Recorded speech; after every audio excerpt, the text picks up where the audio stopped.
नमस्कार, पूनम की आवाज चैनल में आपका स्वागत है। आज हम आपको भगवान शंकर की बड़ी ही अद्भुत कहानी सुनाने जा रही हूँ। एक बार भगवान भोलेनाथ पृथ्वी लोक पर भ्रमण के लिए गए तो उन्होंने एक युवा को देखा। वो ईश्वर को दोष देता जा रहा था। वह अपने जीवन से निराश था, दुखी था। तब भगवान शंकर साधु का रूप धारण करके उस युवा को असली दुख के बारे में ज्ञान देते हैं। तो चलिए इस कहानी के माध्यम से समझते हैं कि असली दुख क्या होता है। कहानी सुन रहे हैं तो पूरा सुनिए।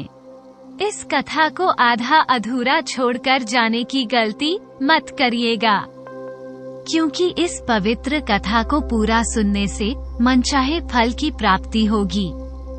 इसलिए इस कथा को पूरा सुने। आप अपने भोलेनाथ का अनादर न करें। ये बात तो आपने सुनी ही होगी। सुख और दुख हमारे जीवन में लगातार आते ही रहते हैं और हमें लगता है कि हमारे जीवन में हजारों दुख हैं, हजारों समस्याएं हैं। लेकिन अगर आप वास्तविक तौर पर देखें, अगर आप इस बात को अच्छी तरह से समझें, तो आप ये समझ पाएंगे कि हमारे जीवन में केवल एक ही दुख होता है। और दुख क्या है, वो हम इस कहानी के माध्यम से जानेंगे। और उस दुख का निवारण, उस दुख का समाधान क्या है, वो भी हम इस कहानी में ही जानेंगे। तो इस कहानी के अंत तक जरूर बने रहिए। एक समय की बात है। एक गांव में एक व्यक्ति रहता था। उसका नाम सोनू था। वो बड़ा आलसी था और अपने जीवन से बहुत निराश था। और उसका कारण ये था कि उसने अब तक अपने जीवन में कुछ भी हासिल नहीं किया था। वो कुछ भी नहीं करता था। उसके घर वाले भी इस बात से बहुत परेशान रहते थे। वे चाहते थे कि वे बाहर जाकर कुछ अच्छा काम करें, कोई अच्छी नौकरी कर ले, लेकिन वह उनकी एक नहीं सुनता था। उसके घर वाले दूसरों का उदाहरण देकर उसे ताने मारते थे, उसे तरह तरह की बातें कहते थे, लेकिन उससे कोई फर्क नहीं पड़ता था। जबकि उसके सारे मित्र कामयाब हो चुके थे। कोई अच्छा व्यापार कर रहा था तो कोई अच्छी नौकरी कर रहा था, जिस कारण जब भी वो लोग मिलते तो वे लोग अपनी बढ़ चढ़कर बढ़ाई किया करते।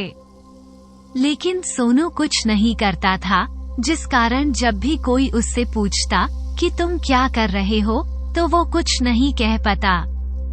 उसे ये कहने में बहुत शर्म महसूस होती थी कि वो कुछ नहीं करता।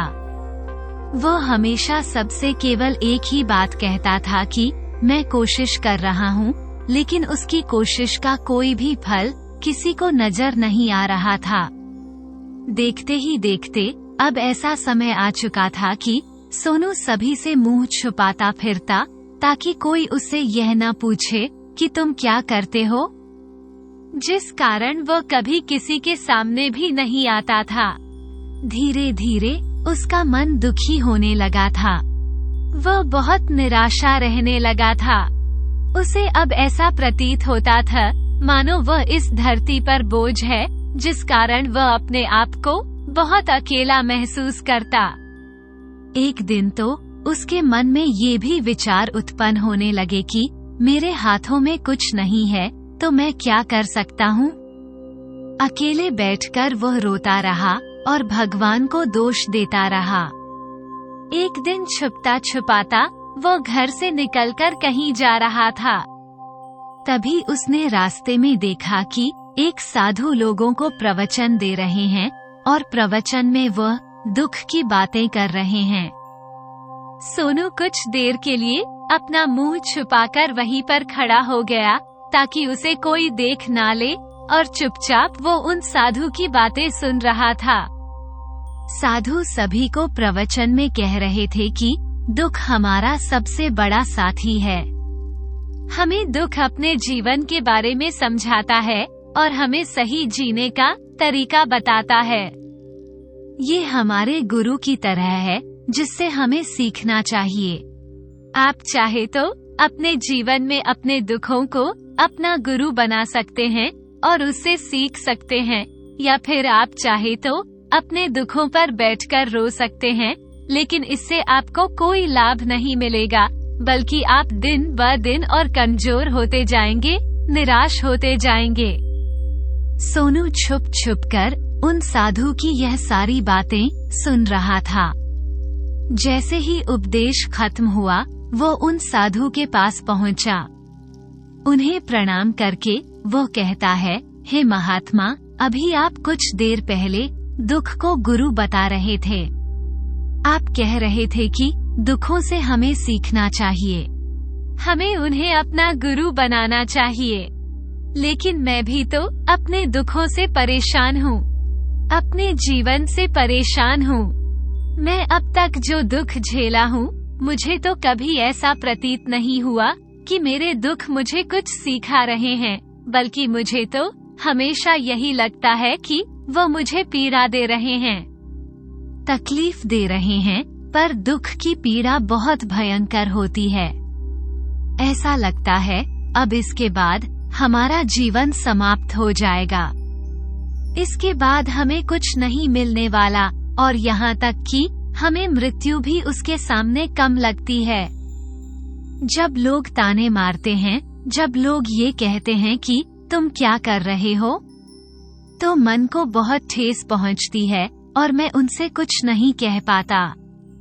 सोनू की यह सारी बातें सुनकर वो साधु सोनू से कहते हैं, बेटा तुम्हें क्या दुख है और तुम दुख के बारे में ऐसी बातें क्यों कर रहे हो।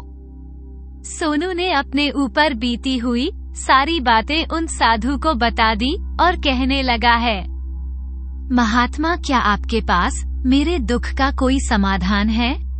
सोनू की यह बात सुनकर वो साधु मुस्कुराने लगे और सोनू से कहते हैं, बेटा, जब तुम्हारे जीवन में कोई असली दुख आए, तब तुम मेरे पास आना, मैं इसका समाधान तुम्हें अवश्य बताऊंगा।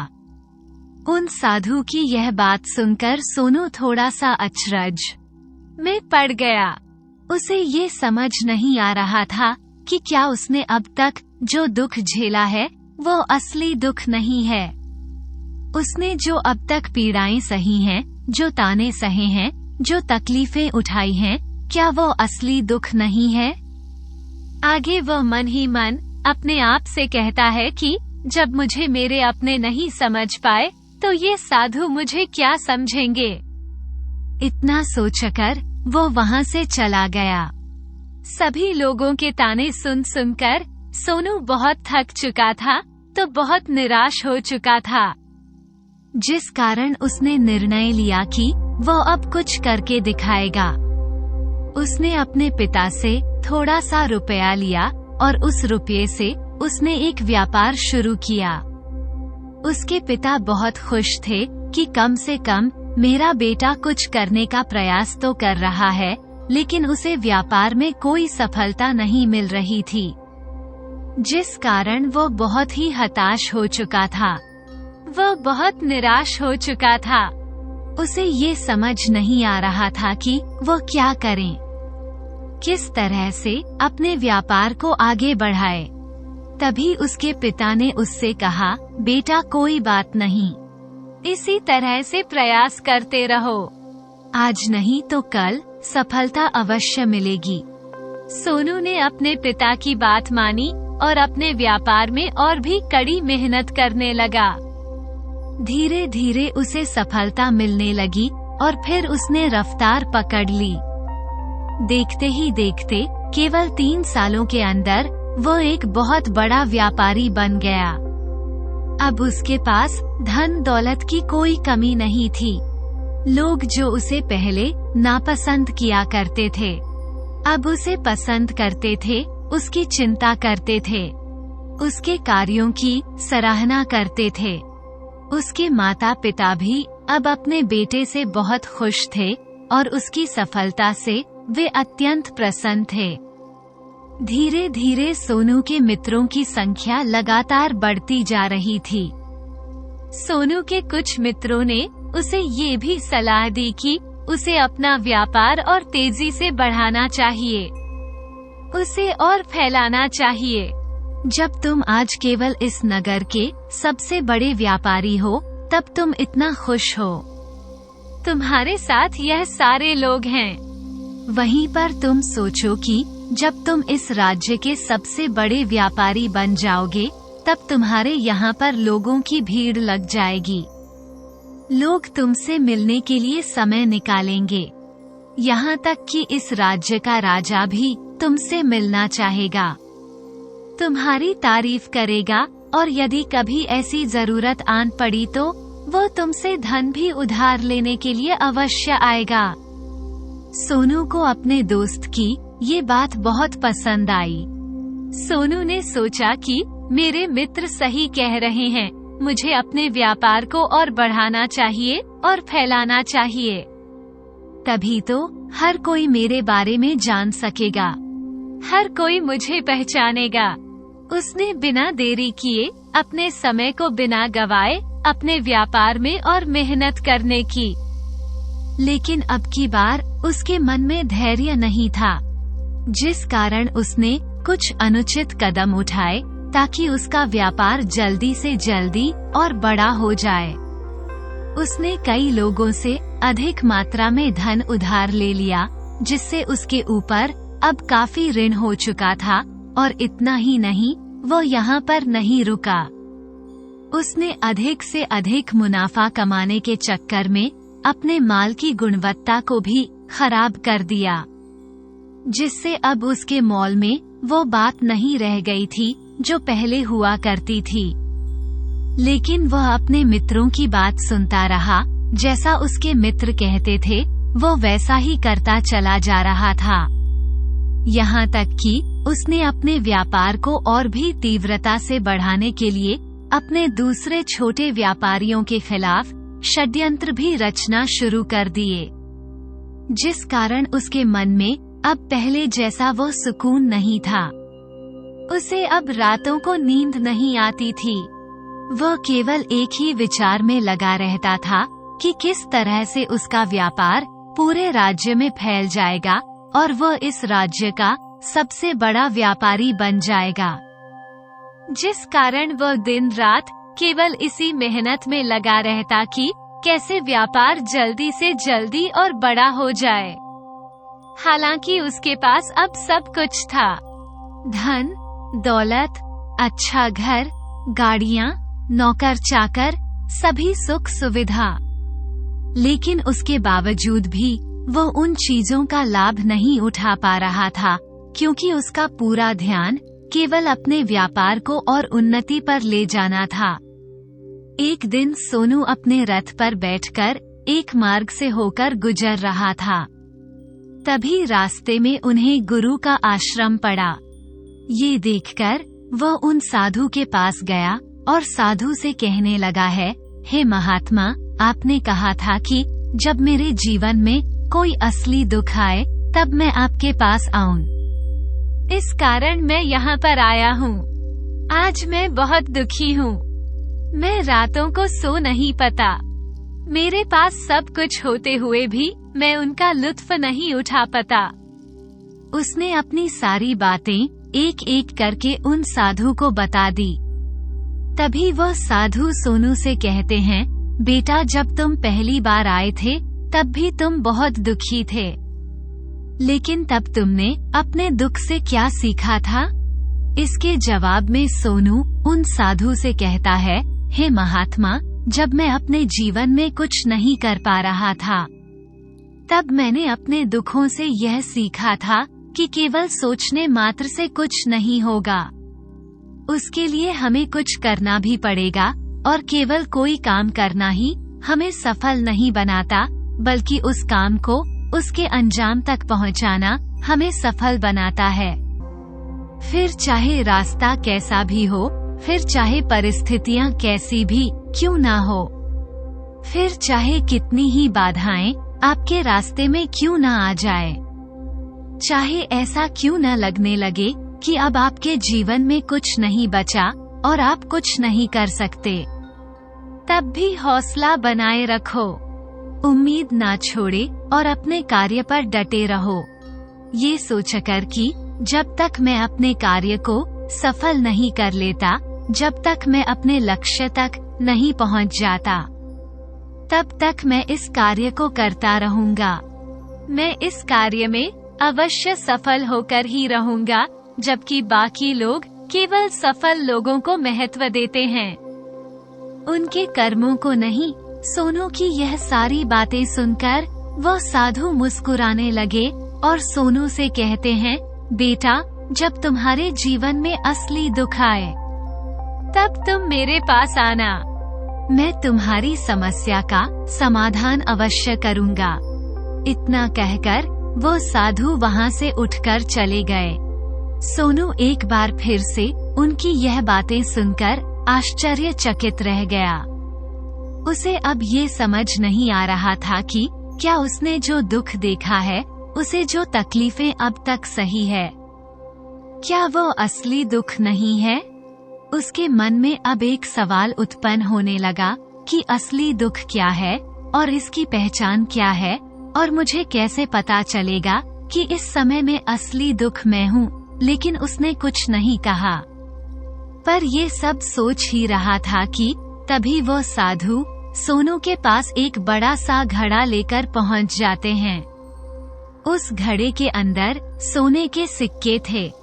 उस घड़े को देते हुए वो साधु सोनू से कहते हैं, बेटा, तुम इसे उस पेड़ के नीचे दबा दो, क्योंकि यह मेरे किसी काम का नहीं है। जब मुझे इसकी जरूरत पड़ेगी तब मैं वहाँ से खोदकर इसे निकाल लूंगा, लेकिन अभी के लिए इसे वहाँ पर मिट्टी के नीचे दबा दो। सोनू ने उस साधु की बात मान ली और वह घड़ा उस पेड़ के नीचे जाकर मिट्टी में दबा दिया। इतना करके वो गुरु को प्रणाम करता है और वहाँ से वापस अपने घर की ओर लौट जाता है। धीरे धीरे समय बीतता गया। समय के साथ साथ सोनू व्यापार में और भी ज्यादा उन्नति कर चुका था, लेकिन माल की गुणवत्ता अच्छी न होने के कारण अब उसके व्यापार में घाटा होने लगा। और धीरे धीरे ऐसा समय आया कि उसका व्यापार पूरी तरह से चौपट हो गया। अब उसके पास कुछ नहीं बचा था, बल्कि उसने जो कर्ज लिए थे वह कर्ज भी अब उसने चुकाने थे। लेकिन वह तो ये सोचकर निश्चित था कि उसने जो कुछ भी कर्ज लिए हैं वो कर्ज उसने अपने मित्रों से लिए हैं, जिस कारण वो उन्हें लौटाने में थोड़ी देर अवश्य कर सकता है। वह तो ये सोच रहा था कि उसके मित्र उसका बुरे समय पर साथ देंगे, लेकिन सबसे पहले उसके मित्र ही उससे अपना कर्ज वापस लौटाने की मांग करने लगे। तब सोनू को एहसास हुआ कि कोई भी अपना नहीं है। उसने अपने मित्रों से उस कर्ज को लौटाने के लिए थोड़ी सी मोहलत मांगी, लेकिन सोनू के किसी भी मित्र ने उसे कर्ज लौटाने के लिए वो मोहलत नहीं दी, बल्कि वे लोग उसे जान से मारने की धमकी देने लगे। अपने मित्रों के मुंह से ये सब सुनकर सोनू बहुत ही आश्चर्यचकित रह गया। वह जो कुछ सोच रहा था सब कुछ उल्टा पड़ गया जी। व्यापार के चलते उसके इतने मित्र बने थे, इतने शुभ चिंतक बने थे, वे सब उससे दूर जाने लगे थे।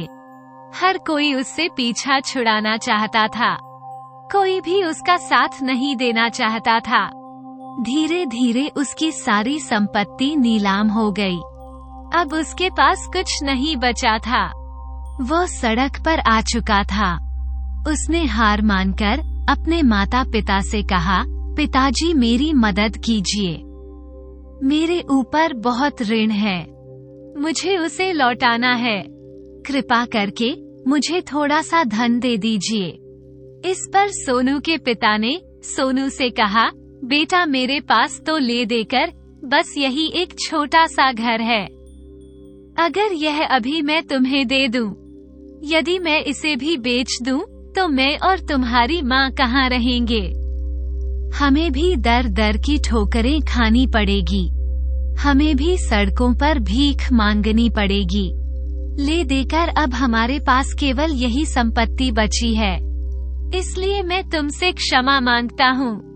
अपने माता पिता के मुख से ये सुनकर सोनू चुपचाप वहाँ से चला गया और मन ही मन वो सोच रहा था कि अब मेरे पास कुछ नहीं बचा। जो था वो तो सब लुट गया, बर्बाद हो गया। अब मैं जीकर क्या करूँगा? अब मेरे पास केवल एक ही रास्ता है जिससे मैं अपने कर्जदारों से अपना पीछा छुड़ा सकता हूँ। ये सोचता हुआ वो एक ऊंची पहाड़ी की ओर पहुंचा। वो पहाड़ी पर चढ़ता ही जा रहा था कि तभी उसे याद आया कि उन साधु ने कहा था कि जब तुम पर असली दुख आए तभी तुम मेरे पास आना, मैं तुम्हारी समस्या का समाधान अवश्य करूँगा। ये सोचकर सोनू के मन में एक बार फिर उम्मीद की लहर दौड़ पड़ी। सोनू तुरंत दौड़ता हुआ उन साधु के पास पहुंचा और सोनू ने उन्हें प्रणाम करके अपने ऊपर बीती हुई हर एक बात उन्हें बता दी और कहने लगा, हे महात्मा, आपने कहा था कि जब मेरे ऊपर असली दुख आएगा तब आप उसका समाधान अवश्य करेंगे।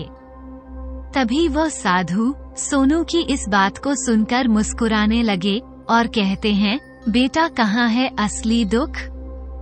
जब तुम्हारे जीवन में असली दुख आएगा तो मैं उसका समाधान अवश्य करूँगा। उन साधु के मुख से यह सुनकर सोनू के सब्र का बांध टूट गया और सोनू ने उन साधु से कहा है, महात्मा, आखिर असली दुख क्या होता है? क्या मैं आज तक जो भी दुख झेला है, जो भी तकलीफें आज तक मैंने सही हैं, क्या ये दुख नहीं है? क्या इसे दुख नहीं कहते? तभी वो साधु सोनू से कहते हैं, बेटा, पहले तुम मुझे ये बताओ कि तुमने अपने दुख से क्या सीखा है। इसका जवाब देते हुए सोनू उन साधु से कहता है, हे महात्मा, मैं तो यही देखा है कि जो लोग तुम्हारी तरक्की में तुम्हारा पीछा करते हैं, तुम्हारे साथ जुड़ते हैं, वो लोग तुम्हें अवश्य धोखा देंगे, क्योंकि ऐसे लोग बुरे समय पर तुम्हारा साथ नहीं देने वाले, बल्कि तुम्हारा फायदा उठाने का ही वो प्रयास करेंगे। इसलिए ऐसे लोगों पर भरोसा ना करें, बल्कि जो लोग तुम्हारी असफलता के समय पर, तुम्हारे बुरे समय पर तुम्हारे साथ खड़े हैं, वही तुम्हारा असली मित्र हैं और वही तुम्हारे साथ रहते हैं। और ऐसे लोग तुम्हें बहुत कम मिलते हैं, और जिन्हें भी ऐसे लोग मिलते हैं उन्हें हमेशा उनकी कद्र करनी चाहिए। आगे सोनू उन साधु से कहता है कि जब तुम कोई कार्य कर रहे हो तो उसे पूरी ईमानदारी से करो, धैर्य रखो, किसी के लिए भी कोई षड्यंत्र ना रचो, क्योंकि ऐसा करने से तुम्हारे साथ ही बुरा होगा और तुम हमेशा नुकसान में रहोगे। सोनू की यह सारी बातें सुनकर साधु उस पेड़ के पास पहुँचे। उन्होंने गड्ढा खोदा और वो घड़ा निकालकर उसे सोनू के हाथ में थमा दिया, जिसमें सोने के सिक्के भरे हुए थे। वो घड़ा सोनू के हाथ में थमाते हुए उन साधु ने कहा कि इसे पकड़ो और जब तुम्हारे जीवन में असली दुख आए तब तुम मेरे पास आना, मैं इसका समाधान अवश्य करूँगा। सोनू अब भी बड़ी अचरज में था। उसे ये समझ नहीं आ रहा था कि आखिर यह असली दुख है क्या। लेकिन उसने अपने हाथों में पड़े हुए उस घड़े को देखा जिसके अंदर सोने के सिक्के थे। ये देखकर उसे मन ही मन ये लगा कि चलो अब तो थोड़ी सी राहत अवश्य हो जाएगी, मैं अपने मित्रों का कर्ज लौटा सकूंगा और एक नया व्यापार भी फिर से आरंभ कर सकूंगा। जिस कारण उसने उन साधु को प्रणाम किया, उनका धन्यवाद किया और वहां से चल पड़ा। सोनू ने उस सोने के सिक्कों से सभी का कर्ज लौटा दिया और अपने लिए एक बार फिर से नया व्यापार शुरू किया। व्यापार छोटा था, लेकिन अब की बार सोनू बहुत खुश था। उसने पूरी ईमानदारी, मेहनत और लगन के साथ अपने व्यापार पर काम किया और देखते ही देखते एक बार फिर से वो एक बड़ा व्यापारी बन गया। लेकिन अब की बार वो बहुत खुश था, क्योंकि इस बार उसने कोई लालच नहीं की, न ही किसी के लिए षड्यंत्र रचा, बल्कि उसने पूरी ईमानदारी और मेहनत के साथ अपने व्यापार पर काम किया। लेकिन जैसे जैसे आप धनी होते जाते हैं, जैसे जैसे आप अमीर बनते जाते हैं, आपके मन में एक डर और उत्पन्न होने लगता है, और वह अपनी दौलत को ना खो देना, जिस कारण आप लोग दान करना शुरू कर देते हैं, पुण्य करना शुरू कर देते हैं, लोगों की मदद करते हैं, ताकि आपके जीवन में कभी कोई दुख ना आए। लेकिन ये जीवन सुख और दुख का संगम है, जिस कारण हर किसी को सुख और दुख से होकर गुजरना ही पड़ता है। इसी वजह से एक बार फिर से सोनू के जीवन में एक और दुख उत्पन्न हुआ। अब की बार उसके माता और पिता दोनों की मृत्यु हो गई। सोनू अपने माता पिता से बहुत प्रेम करता था, जिस कारण उसके मन को बहुत गहरा आघात पहुंचा। जब आखिरी बार वो उन्हें देख रहा था, तो उसके मन में हजारों सवाल उत्पन्न होने लगे। वह अपने घर लौटकर उसने देखा कि जिस संपत्ति के लिए वो हमेशा लड़ते झगड़ते रहते थे, आज उसकी देखभाल के लिए कोई नहीं था।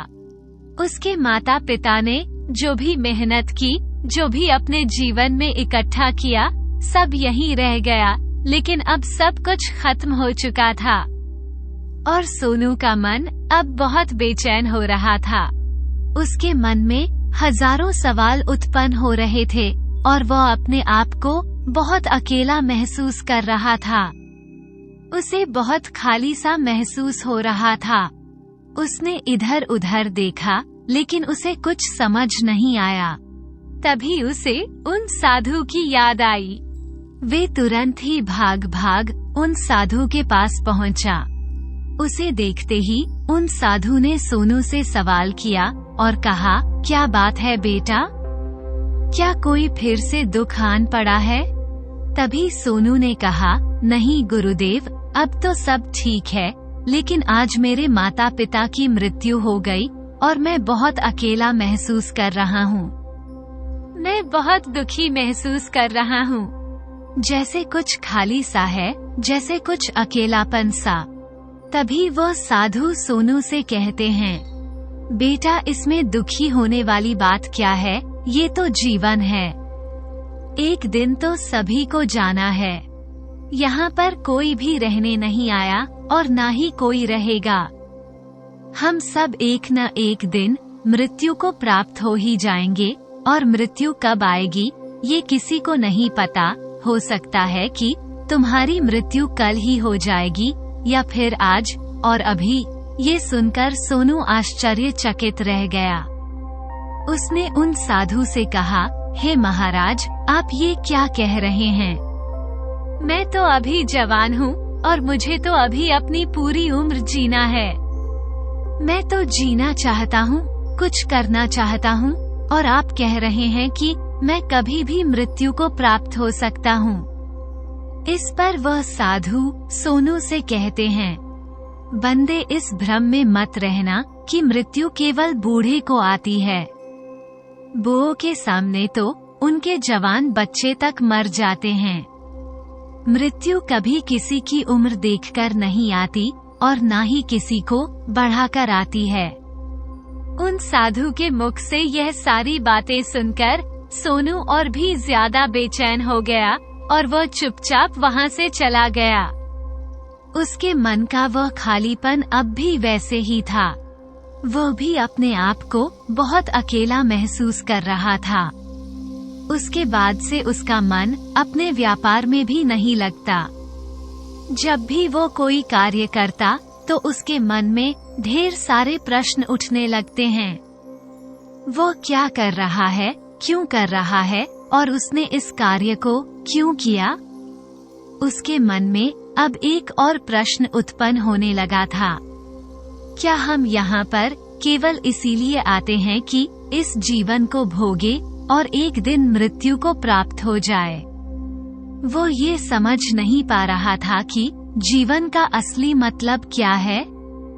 उसने कई विद्वानों से पूछा, अपनी तरफ से जो मुमकिन हो सकता था खोजबीन की, लेकिन उसे कोई भी जवाब नहीं मिल पा रहा था। और जब उसे कोई जवाब नहीं मिला तो उसका दुख और भी बढ़ गया, जिस कारण उसके मन की बेचैनी और भी बढ़ चुकी थी और उसे ये समझ नहीं आ रहा था कि वह क्या करे, कहाँ जाए, किससे पूछे। तभी उसे फिर से उन साधु की याद आई। वे एक बार फिर से उन साधु के पास पहुंचा और उसने अपने मन की सारी बातें उन गुरु को बता दी। तभी वो साधु मुस्कुराने लगे और सोनू से कहते हैं, बेटा, आज पहली बार तुम्हारे जीवन में असली दुख उत्पन्न हुआ है। वास्तव में तो यही है जिसे हम दुख कह सकते हैं, जो दुख कहलाने लायक है कि हमें पता ही नहीं कि हम क्या कर रहे हैं, कहाँ जा रहे हैं, क्यों जा रहे हैं, वो कौन है, क्या है, क्यों है, हम क्या करना चाहते हैं। तभी सोनू ने कहा, हे महात्मा, मेरे इस दुख का समाधान कीजिए, मुझे इस दुख का निवारण दीजिए। तभी वह साधु सोनू से कहते हैं, हम सबके अंदर क्रोध, लालच, लोभ जैसी कई वासनाएं हमारे अंदर घर करके बैठ जाती हैं, जिस कारण हम अपने जीवन को टुकड़ों में जीते हैं और हमारी चेतना कभी एक नहीं हो पाती। हम कभी एक जगह सोच नहीं पाते, समझ नहीं पाते और हमारी ऊर्जा शक्ति भी पूरी तरह से छिन्न भिन्न हो जाती है। और आजकल के दौर में हमारे पास तो इतना भी समय नहीं कि हम एक पल निकाल करके एक पल के लिए मुड़कर अपने आप को देख सकें, अपने आप को समझ सके। वास्तविकता में हर कोई यहाँ पर अपने जीवन भर केवल दुख दुख कहकर चिल्लाता रहता है। उसका समाधान निकालने का हर मुमकिन प्रयास करता है, लेकिन जिसे हम दुख समझते हैं वो तो दुख है ही नहीं, तो इसका समाधान आपको कहाँ से मिलेगा। ये तो परिस्थितियाँ हैं जिसके कारण हम अपने आप को दुखी समझते हैं, अपने आप को तकलीफ में समझते हैं। जैसे हम एक परिस्थिति से निकलते हैं, हम किसी दूसरी स्थिति में फंस कर रह जाते हैं। जिस प्रकार हम पहली समस्या का सामना करते हैं, उसी प्रकार हम दूसरी समस्या का भी सामना करते रह जाते हैं।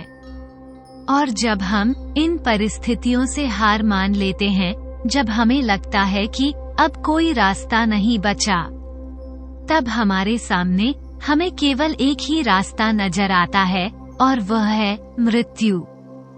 लेकिन ये कोई समाधान नहीं है, यह कोई रास्ता नहीं है। इसलिए यदि आप सचमुच अपनी समस्याओं का समाधान चाहते हैं, तो अपने आप को इकट्ठा करना सीखें, अपनी ऊर्जा को इस संसार में वापस कीजिए, उसे एक कर और अपने ऊपर ध्यान लगा। मृत्यु से पहले अपने आप को पहचानो, अपने आप को जानो, अपने आप को बिखरने ना दो। तभी सोनू उन साधु से कहता है, हे महाराज, तो क्या हमें इस जीवन को नहीं जीना चाहिए? क्या हमें अपनी इच्छाओं को नहीं पूरा करना चाहिए? तभी वो साधु सोनू के इस सवाल का जवाब देते हुए कहते हैं कि हमें किसी से भी लगाव नहीं रखना, हमें अपनी इच्छाओं को मार देना है। हमें संपत्ति इकट्ठा नहीं करनी चाहिए, क्योंकि हम मनुष्य की इच्छाएं, कामनाएं, वासनाएं ऐसी होती हैं जैसे मानो कि एक पर्वत से गिरता हुआ झरना, जिस पर किसी का नियंत्रण नहीं है, सिवाय देखते रहने के और परेशान होने के। लेकिन जब तुम अपने ऊपर ध्यान देने लगते हो, तब तुम अपने आप को पहचान जाते हो, समझ जाते हो, तब तुम इस पर नियंत्रण पा सकते हो। तब इच्छाएं भी तुम्हारे वश में होती हैं और फिर तुम चाहो तो उन इच्छाओं की पूर्ति भी अवश्य कर सकते हो। गुरुदेव की यह सारी बातें सुनकर सोनू ने गुरुदेव से कहा है। महाराज, आपका बहुत बहुत धन्यवाद। आपने मेरी सबसे बड़ी समस्या का समाधान आज कर दिया है। मैं आज से अपने आप को एकत्रित करूंगा। गुरुदेव, मानव शरीर में बहुत ऊर्जा है, बहुत शक्ति है, पर वो बेकार के कामों में लग जाती है, जिस कारण हमारा जीवन भी बेकार की चीजों में लगा रहता है। लेकिन हम कभी भी इस पर अपना ध्यान नहीं देते। हम कभी भी अपनी ऊर्जा को केंद्रित नहीं करते, अपने ऊपर कभी ध्यान नहीं देते। हमारा जीवन भी कुछ ऐसा ही है। हम अपने जीवन में हमेशा अपने आप से ऊपर वाले से सवाल करते रहते हैं कि हमारे जीवन में इतना दुख क्यों है। हम सभी के मन में ये सवाल तो अवश्य ही उठता है, और इसका जवाब है कि वो ईश्वर यह चाहता है कि हम अपने जीवन के अंतिम दुख तक पहुंच सके, उस गहराई तक पहुंच सके जहां पर हमें ये पता चल सके कि हमने अभी तक अपने आप को नहीं जाना, अपने आप को नहीं पहचाना। मानव शरीर के अंदर जो ऊर्जा है, जो शक्ति है, उसके बारे में हम अभी तक नहीं जानते। हम अपने आप को चाहे तो एकत्रित कर सकते हैं, अपने आप पर नियंत्रण पा सकते हैं, लेकिन हम अपनी इस ऊर्जा का व्यर्थ उपयोग करते रहते हैं, व्यर्थ की चीजों में लगा देते हैं, जिस कारण हम अपने आप को कभी नहीं पहचान पाए और ना ही कभी अपने आप पर नियंत्रण पा सकते हैं। लेकिन यदि आप अपने आप को जानना चाहते हैं, अपने आप को पहचानना चाहते हैं, तो पहले आपको खुद को एकत्रित करना होगा, अर्थात ध्यान लगाना होगा। ध्यान से ही आप अपने दुखों की, उन समस्याओं का समाधान निकाल सकते हैं, और तभी आप अपने आप को पहचान सकते हैं, जान सकते हैं, और अपने जीवन के हर दुखों का समाधान भी कर सकते हैं। इस वीडियो को बोलते समय कोई त्रुटि हो तो मैं क्षमा चाहती हूँ। उम्मीद है आप सभी को यह वीडियो अच्छी लगी होगी। अगर आप शिव के सच्चे भक्त हैं तो चैनल को सब्सक्राइब और वीडियो को लाइक करके कमेंट में हर हर महादेव लिख दीजिए।